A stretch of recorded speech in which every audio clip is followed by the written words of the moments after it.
नमस्कार रसिको। आशा है आप सब लोग अपनी ज़िंदगी के छोटे छोटे पलों को एंजॉय कर रहे हो और अपने आप को रिचार्ज कर रहे हो। मेरा ये जो छोटा रिचार्ज वाला जो चैनल है वो आप एंजॉय कर रहे हो। जिनको पसंद आया है वो अपने दोस्तों के साथ शेयर करो, सब्सक्राइब करो और छोटी छोटी खुशियाँ बटोरते रहो। दोस्तों, आज मैं जिस टॉपिक पे बोलने वाला हूँ वैसे तो वो शब्द है द बॉस। और बॉस बोले तो नॉर्मली सब लोग बैकफुट पे जाते हैं, क्योंकि इन जनरल बॉस मतलब थोड़ा निगेटिव वाला ऑथोरिटी है। वैसे बोला जाए तो बॉस मतलब ऑथोरिटी है, अधिकार है। और बॉस वैसे तो वर्ड कॉरपोरेट वर्ल्ड का होने के बावजूद भी बॉसिंग सब जगह पे चलती है। घर में भी चलती है, घर में भी कोई अपना बॉस होता है, कोई फैमिली में भी एक बॉस होता है, पास पड़ोस में भी कोई बॉस होता है, दोस्त होते हैं तो दोस्तों में भी कोई ना कोई बॉसिंग करते रहता है। बॉसिंग वैसे जब बोला जाए तो ये थोड़ा सा वर्ड निगेटिव होता है, लेकिन हमेशा बॉस जो है वो डरावना ही होता है या निगेटिव ही होता है, ऐसा नहीं। हर इंसान में कुछ अच्छे गुण होते हैं, कुछ थोड़े से मतलब लोगों को पसंद ना आए ऐसे वाले भी गुण होते हैं। बॉस वैसे देखा जाए तो उसको कंट्रोल करना होता है, तो थोड़ा सख्ती कभी कभी उसको यूज़ करना ही पड़ता है। और वो सख्ती सबको पसंद ही आती है, ऐसा नहीं है। तो उसकी वजह से बॉस ये जो बेसिकली स्पेसीज़ है, ये नॉर्मली सोसाइटी में थोड़ी सी मतलब नापसंद वाली ये होती है। मगर मैं आज आप लोगों को कुछ दो चार किस्से ऐसे बॉस के सुनाने वाला हूँ कि जिसने अच्छा बॉसिंग किया है, अपनी अथॉरिटी का अच्छा इस्तेमाल किया, अच्छा ये यूज़ किया है। मैं जो बता रहा हूँ जिस बॉस के बारे में, ये उस वक्त की बात है जब भी मोबाइल थे ही नहीं, लैंडलाइन पे ही काम चलता था। तो मेरा जो बॉस था और हमारी कंपनी में तभी कुछ ऐसे रूल थे कि जिसकी वजह से आउटगोइंग कॉल, इनकमिंग कॉल जो होते थे वो सारे ऑपरेटर के थ्रू ही चैनलाइज होते थे।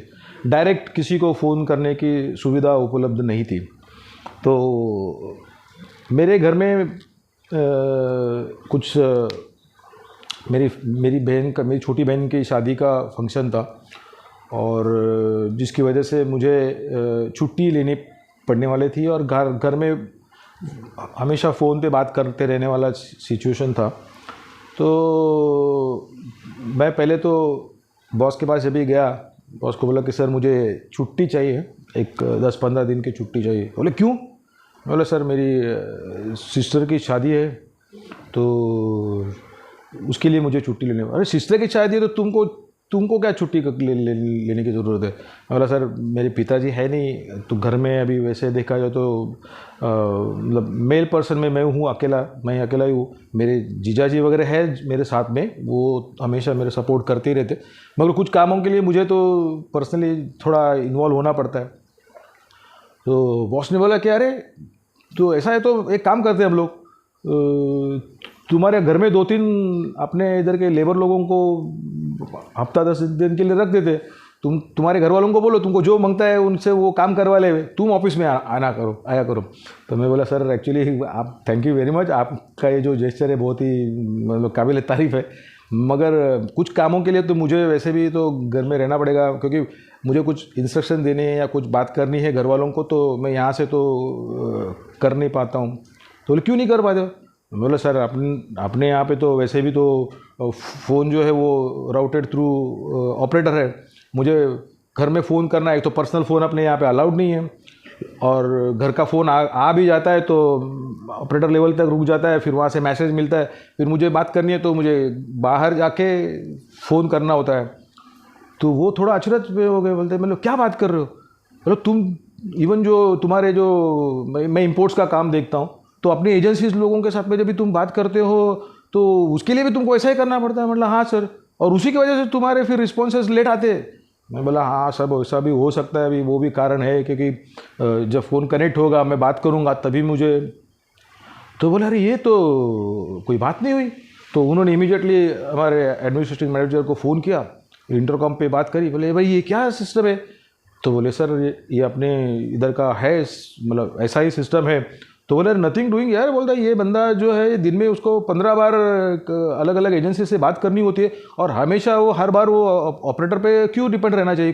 कोई ये नहीं, उसका जो टेबल पे जो इंस्ट्रूमेंट है उसको जीरो डायल फैसिलिटी दो, और उसको आउटगोइंग फ़ोन जो है उसको करने की परमिशन होनी चाहिए। तो उन्होंने मुझे तुरंत वो परमिशन दे दी और बोले कि भाई तुम जब तक अब तुम्हारा ये घर का तुम्हारा फंक्शन है, वो फंक्शन जब तक तुम्हारा निपट नहीं जाता है तब तक तुम पर्सनल कॉल के लिए भी चाहिए तो थोड़ा लिमिटेड यूज़ अपने फ़ोन का करो, कोई इशू नहीं, बट तुम्हारे फ़ोन पे अभी ज़ीरो डायलिंग चलिए। तो तुरंत ये फैसिलिटी उन्होंने मुझे दी। और अब ये वैसे देखा जाए तो एक अच्छा वाला उनका बॉस का जो अथॉरिटी था उन्होंने यूज़ किया था। उसके बाद में और एक किस्सा उनका था जो बहुत ही मतलब मेरे लिए मुझे अभी भी वो किस्सा याद है। मेरे ऑफिस में मेरी एक कलीग थी, उसने वो टाइम पे हमारे ऑफिस में बहुत ज़्यादा हम लोग बैक ऑफिस वाले थे नहीं, तो बहुत हमारा फैमिली वाला एक दूसरे के साथ में रिलेशन था। बॉस के साथ में भी इक्वेशन बहुत प्यारा था। बॉस होने के बावजूद भी हम लोगों के साथ में दोस्त की तरह बात करते थे। उनका एक दिन मतलब ये तो रहता ही था कि बाबा अरे बॉस के पास जाना है तो थोड़ा ये करके जाना, मगर कोई भी बात हम लोग बेझिझक उनके साथ में शेयर कर सकते थे, बोल सकते थे। तो एक दिन वो मेरी जो कलीग थी, वो मैं उनके केबिन में बैठा था, हम लोग कुछ डिस्कस कर रहे थे, वो आई और साहब को बोली सर कुछ बात करनी है। तो बोले क्या है बोलो। बोले सर मैं रिज़ाइन कर रही हूँ। तो वो एकदम शॉक हो गए, क्योंकि उन्होंने आउट ऑफ द वे जाके उस समय हमारे कंपनी में जो कुछ पर्टिकुलर रूल्स थे इंक्रीमेंट्स के वगैरह, वो अगेंस्ट वो रूल उन्होंने जाके हम कुछ लोगों को उन्होंने इंक्रीमेंट्स दिए थे। बोले भाई जो परफॉर्मर है उसको टाइम पे सराहना ये मेरी जिम्मेदारी है और उसके पास से काम करके लेना मेरी जिम्मेदारी है। तो उन्होंने कुछ अगेंस्ट द रूल जाके वाले कुछ चेंजेस करवाए थे। तो हम लोग तो उनके वैसे भी बड़े चाहते थे। तो उसने मुझसे पूछा उनको कि अरे भाई हुआ क्या तुमको, अचानक कोई प्रॉब्लम काम में कोई प्रॉब्लम या क्या हुआ। तो उसने कहा कि नहीं सर मेरा थोड़ा पर्सनल प्रॉब्लम है। तो वो बोले पर्सनल प्रॉब्लम है तो you can share with me, हो सकता है मैं उसमें से कुछ तुमको सॉल्यूशन निकालूं और ये करूं। तो वो थोड़ी बताने में झिझक रही थी। तो फिर उन्होंने बोला कि भाई कुछ ज़्यादा कॉन्फिडेंशियल चीज़ है क्या। तो बोले हाँ सर मेरा कुछ पर्सनल मामला है, कंपनी का तो कोई इशू है नहीं, मैं I am very happy with the company, absolutely no issue. तो मगर फिर भी मुझे तो कोई दूसरी नौकरी वगैरह मिली। तो बोले नहीं कोई नौकरी नहीं, मेरा पर्सनल कारण है बहुत ही।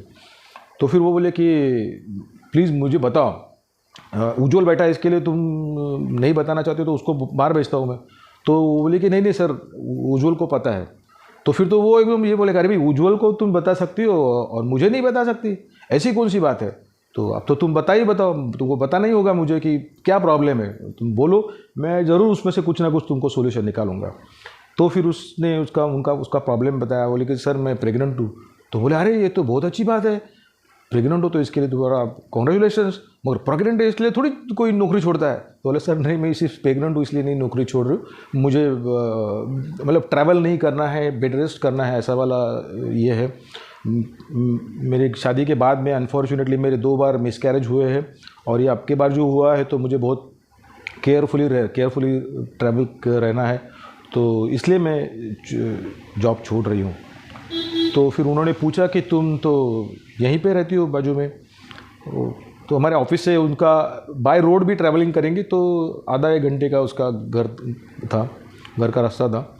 तो नॉर्मली वो ट्रेन से आती जाती थी। तो बोले तुमको बाय रोड आने को कोई इशू है। तो बोले सर एक्चुअली अभी बाय रोड तो आ सकती हूँ मैं, वैसे ज़्यादा डिस्टेंस है नहीं मेरा, वैसे आधा पौना घंटे का ही है डिस्टेंस, मगर रोज़ मैं ऑटो से आऊँ, वैसे ऑटो से आना भी मेरे लिए इतना एडवाइजेबल नहीं रहेगा, और फिर रोज़ ऑटो से आना जाना मेरे लिए फाइनेंशियली भी अफोर्डेबल नहीं होगा सर। तो इसलिए फिर मैं छोड़ रही हूँ। तो इस बात के ऊपर मेरे बॉस ने जो सोल्यूशन निकाला दैट वाज रियली मतलब हैट्स ऑफ टू हिम। उसने उसको बोला कि देखो मुझे समझ में आता है तुम्हारा ये जो प्रॉब्लम है बहुत ही डेलिकेट है, और मैं इसमें तुमको ऑप्शन सजेस्ट करता हूँ। देखो तुमको जच गया और तुम चाहे तो तुम्हारी फैमिली के साथ में भी डिस्कस कर लो, तुम्हारा जो डॉक्टर है वो डॉक्टर के साथ में भी कंसल्ट कर लो। अगर उन्होंने परमिशन दी तो तुम्हारे लिए मैं एक फैसिलिटी कर सकता हूँ। तो बोले क्या सर क्या कर सकते हो? बोलते हैं रोज़ मेरी गाड़ी मुझे ऑफिस में आके छोड़ेगी और तुम्हें पिकअप करने के लिए तुम्हारे ऑफिस में आएगी, तुम्हारे घर आएगी, तो तुमको घर से पिकअप करके ऑफिस लेके आएगी। तुम दिन भर ऑफिस में काम करो, ये तुम्हारे अभी जो अगले 7-8 महीने हैं तुम कोई भी आउटडोर काम करने के लिए बाहर नहीं जाना है। अगर जाना भी होगा तो मेरी कार लेके आप तुमको जाना है, अदरवाइज़ नो पब्लिक ट्रांसपोर्ट, तुम मेरी कार से ही आओगे और जाओगे। और शाम के वक्त भी तुमको मेरी कार तुम्हें घर छोड़ेगी, तुम्हें घर छोड़ के वापस आएगी और फिर मुझे लेके जाएगी। और ये फैसिलिटी बॉस ने उसको पूरे मेरे ख्याल से 7 या 8 महीने दी थी। और जब भी वो 9th मंथ होता है, जब भी उसको ट्रैवल करना मेडिसिनली बंद करना होता है, तो तभी वो बंद करी। अब ऐसे बॉस के साथ में वो जो उनका जो रवैया था, उससे हम लोग सारे लोग इतने इम्प्रेस हो गए। और ऐसा बॉस अगर होता है तो फिर काम करने में मज़ा भी आता है। तो this is how it is. All bosses are not very क्या बोल सकते, सख्त नहीं होते हैं। और वैसे देखा जाए तो बॉसिंग जो है अपने घर में भी होती है, घर में भी अपना कोई ना कोई बॉस होता है, एक बंदा, या सोसाइटी में भी हम लोग आजू बाजू में रहते तो वहाँ पर भी कोई बॉस होता ही है। तो बॉसिंग जो निगेटिव वाली बॉसिंग जो होती है, उसकी जगह पे अगर हम लोग ये इस तरह की पॉजिटिव, अपने पास जो अथॉरिटी है, ये जो अधिकार दिया हुआ है, उसका अगर अच्छा इस्तेमाल करें, लोगों की मदद के लिए इस्तेमाल करें, तो बॉस जो है वो भी पॉपुलर हो सकता है।